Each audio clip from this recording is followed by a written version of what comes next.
For decades, the formula seems almost too simple to question. Study hard, get a degree, show up early, stay late, save your money. Climb the ladder one promotion at a time. Millions of Americans believe this isn't just advice, it's an unwritten contract. Work hard enough, and eventually success follows. Then the contract begins to break. It is the spring of 2024. Before sunrise, a delivery driver starts his third job of the day. By noon, he has already completed dozens of deliveries. In the afternoon, he logs into a freelance platform. At night, he drives passengers across the city. Nearly 16 hours have passed. He has worked harder than many executives. Yet after rent, groceries, healthcare, fuel, insurance, and debt payments, almost nothing remains. Across town, someone else wakes up considerably later. Their money earns more money before breakfast than the driver earns after an entire week. They own shares in businesses they've never visited. Their retirement account grows while they sleep. Their home appreciates faster than their salary. Both follow the same laws, yet one sells time while the other owns assets.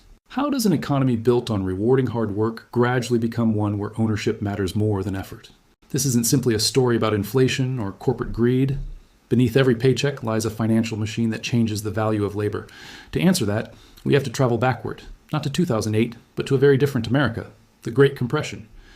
Productivity rises rapidly, manufacturing expands.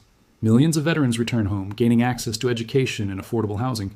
Imagine two escalators standing side by side. One represents the value workers create, the other represents the wages they receive. For the post-war era, if you become more valuable to the economy rewards you accordingly. That belief shapes generations. But the environment supporting wage growth isn't permanent. During the 1970s, the ground begins shifting. In October 1979, Fed Chairman Paul Volcker aggressively tightens monetary policy. Interest rates surge to unimaginable levels. Businesses learn a lesson. Labor is expensive and unpredictable. Capital does not negotiate. Think of the economy as a giant seesaw. For years, workers and owners rise together. Now weight accumulates on one side. Imagine the economy as a water system. For much of the 20th century, a larger share of that water flows toward wages. Beginning in the late 20th century, the plumbing changes. The water is redirected toward assets. In 1970, Milton Friedman argues the social responsibility of a business is to increase profits. This philosophy reframes the corporation. Retirement itself changes. Pensions give way to the 401k. Risk moves from corporations to individuals. The largest fortunes in modern America are built through appreciating assets, stocks, real estate, and equity ownership. Imagine 4 boxes. The first is labor, exchanging time for income. The second is expenses, housing, food, and taxes. The third is investment. Those assets lead to the 4th box, compounding. Unlike labor, compounding never sleeps. After the 2008 crisis, the Fed cuts interest rates to 0. Cheap borrowing increases demand for houses, pushing prices upward. One neighbor owns a home, the other rents. As prices rise, the owner becomes wealthier without working a single additional hour. Income comes from working, wealth comes from owning, and ownership compounds. Labor does not. Most people still play yesterday's game. The economy has already begun playing tomorrow's. Now another force arrives, artificial intelligence, the next chapter in the shifting relationship between labor, capital, and ownership. Artificial intelligence is often presented as a technological revolution. But history suggests it is something more familiar. Every major technological breakthrough eventually asks the same question. Who captures the productivity gains?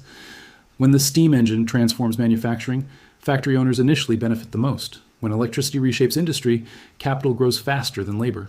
Artificial intelligence follows the same pattern, but at a speed unmatched by previous innovations.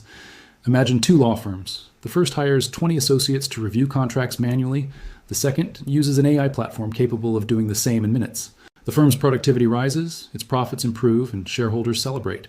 But the displaced workers face a very different reality. The real question is who owns the technology. If a small number of companies own the algorithms, value flows toward ownership rather than labor. Now consider another industry, private equity. For many, the term sounds mysterious, yet its influence reaches hospitals, apartments, and even local clinics. Imagine purchasing a house. Instead of using savings, you borrow most of the price. This principle is called leverage. Private equity applies this logic on an enormous scale, but the financial tool designed to increase efficiency can also increase fragility. Leverage accelerates prosperity, but it also accelerates collapse. We saw it in 2008, and again with the Archegos collapse in 2021. Debt itself is neither good nor bad. Its impact depends entirely on what it purchases. Imagine 2 people borrowing $100,000. The first buys consumer goods that lose value. The second purchases an asset generating income. Only one owns something producing future cash flow. For millions of households, rising living costs leave little surplus. Without surplus, compounding never begins. Labor remains the primary source of income. Meanwhile, those owning assets experience a different reality. Homes become more valuable precisely because they become less affordable for others. The economy no longer rewards effort equally. It rewards scarce skills, productive assets, and ownership structures far more than simple hours worked. Think about two professionals. The first spends their income maintaining a standard of living. The second manages to invest consistently from an early age. Modern wealth is largely ownership, shares, patents, algorithms, and infrastructure. These assets produce value whether their owners are working or sleeping. So ask yourself, who actually owns the asset? Is debt creating productivity? Is this rewarding labor, ownership, or both?